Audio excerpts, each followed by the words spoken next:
Welcome to Fifth Element Flies. Thank you for stopping by the channel. My name is Michael Vasquez. This is my blue wing olive Beatis that I have come up with for the lower Sacramento River. It's tied on a 1168 Daiichi. It's a gunmetal black or gray. It's got a gray UTC smoke and 70 denier. And the bead is a chartreuse and beads tire in a medium. This is a size 18. I've already got my hook and my bead ready to go. Let's just get it in the vise and get straight to it. I just want to say thank you to the subscribers that have subscribed to my channel. I appreciate you.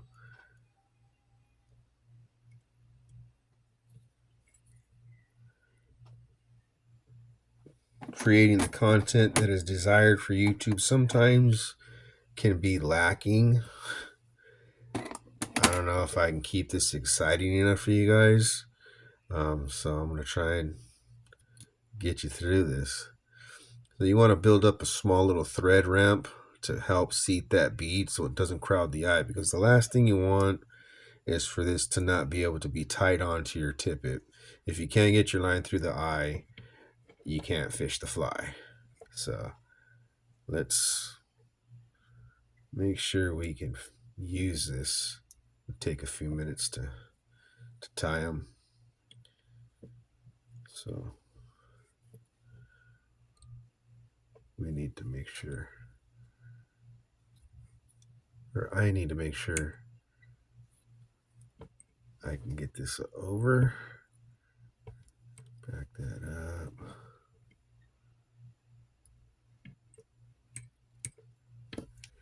Let me finish.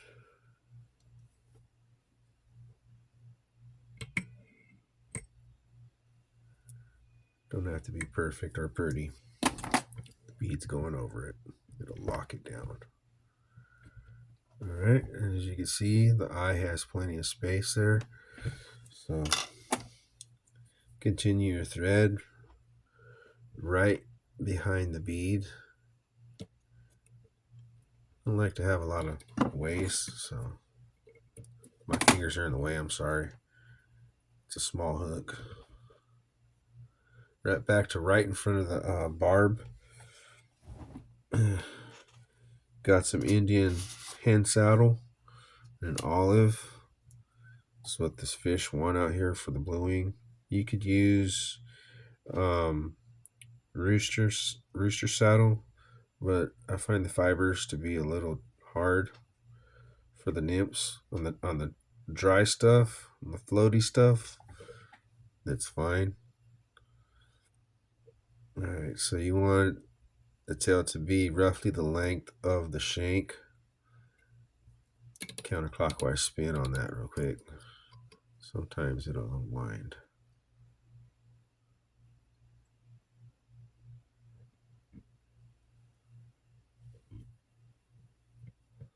Make sure the hackle stays on top of the thread. That worked out pretty good. And if you want to wrap down lower when you come back down, you can do that. If you tie to the bend of your hook, you don't want to wrap that far. I do not tie to the bend of the hook. I'd rather tie eye to eye, because I have had fish swim across rocks or drift that's been stuck in a snag somewhere, and they pull the hook out because, well, you tie to the bend of the hook. Guess what? You're yanking on with the fly that's below it. You're never going to keep a fish on because you've got crushed barb. That's just not be counterproductive. Tie to the eye. Black thread is needed for the rib, so get your Sharpie out. This could be one of the trigger points for it. This stuff glows a different color under the UV sunlight. Wrap down to the back and then open turns.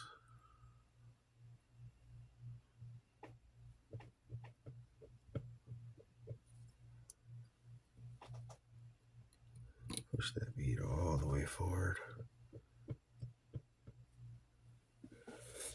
Now, some UTC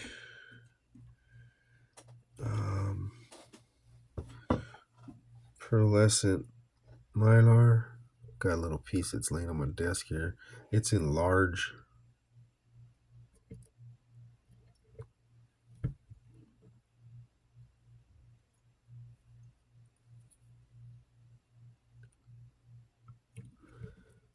All right.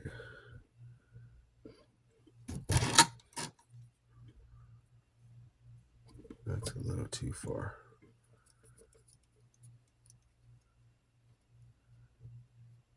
Don't need to wrap that far down.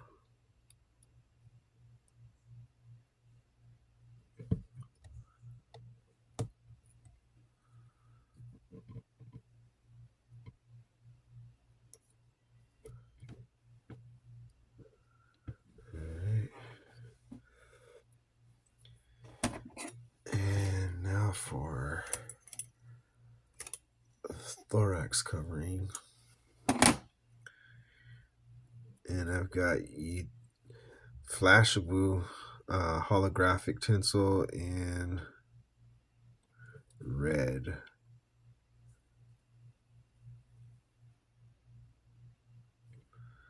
So save myself a little bit of heartache.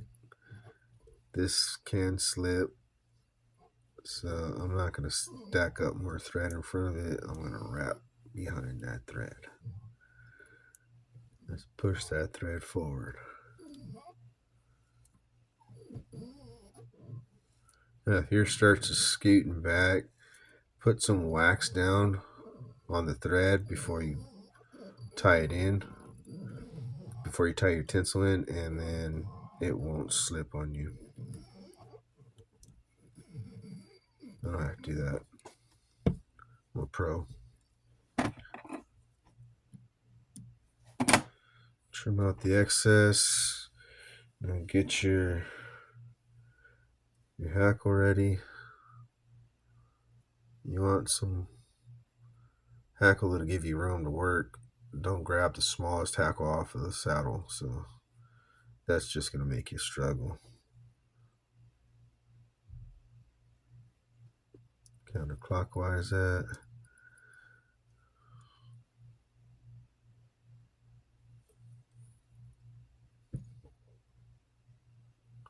Move around to where you want it. Make them the length that you want them.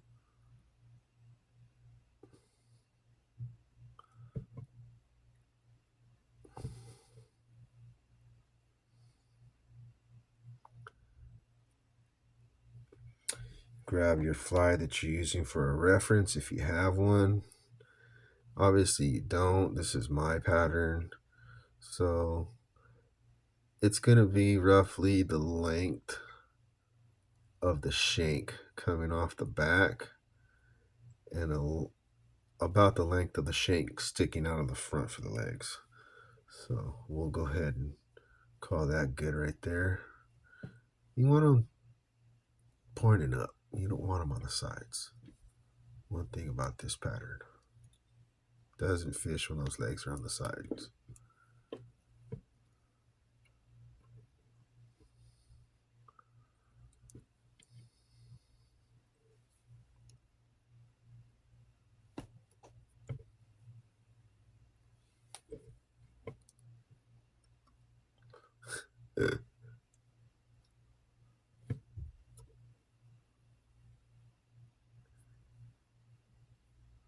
It's all right. That's why it's time.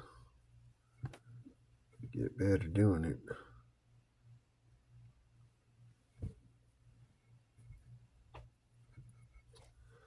Well, I'll tell you what, I'm not happy with that. We'll take them out. Doesn't hurt me to do that. I'll go over twice now. She wants to fight me. She ain't gonna win.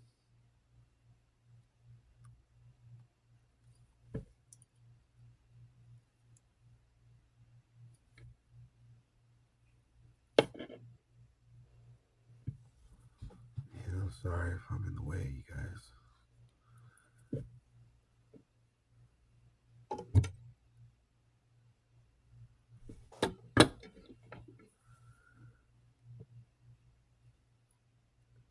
Sorry, my bobbin tender's flying all over the place.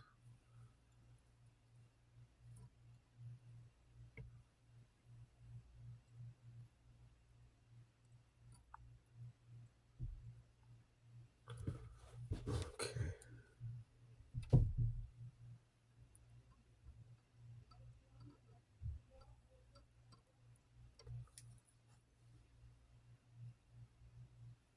All right. Boy, that was really fucking making me a mess. This is not supposed to be this hard. I tend to make things look way harder than they need to be. I'm a mechanic.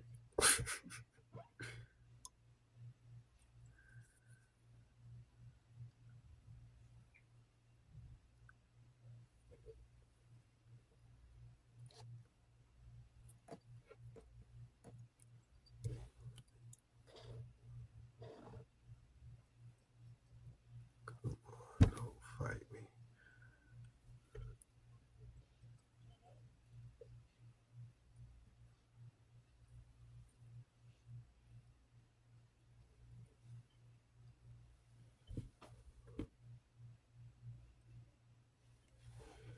All right.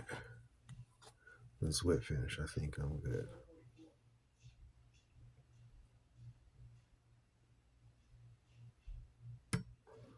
4 turns should be good.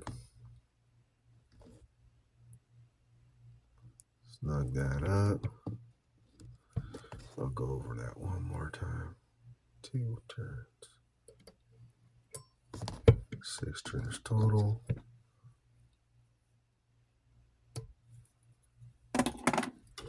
Okay.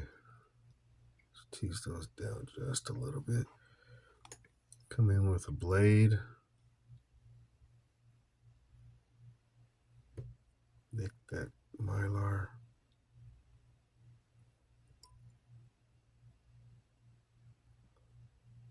Boy, that blade is dull. All right. So that's the BWO Beatis. MV's BWO.